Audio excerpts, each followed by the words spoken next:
আসসালামু আলাইকুম। আজকে আমরা দেখাবো মজাদার স্বাদে ও সহজ পদ্ধতিতে ঢেঁড়স ভাজির রেসিপি। এখানে ঢেঁড়স ভাজি তৈরি করার জন্য আমি ঢেঁড়সগুলোকে ধুয়ে ভালোভাবে পানি ঝরিয়ে নিচ্ছি। এখন ঢেঁড়সগুলোকে কেটে নিব। এভাবে করে আমরা সবগুলো ঢেঁড়সকে কেটে নিব।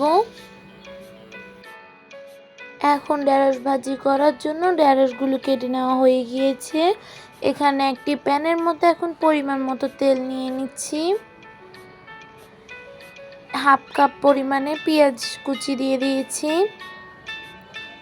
কয়েকটি কাঁচামরিচ এভাবে করে কেটে দিয়ে দিচ্ছি।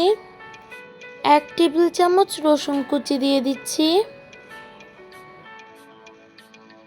1 চামচ লবণ, 1 চামচ হলুদ গুঁড়া দিয়ে এখন এগুলোকে আমি ভেজে নিব হালকা একটু।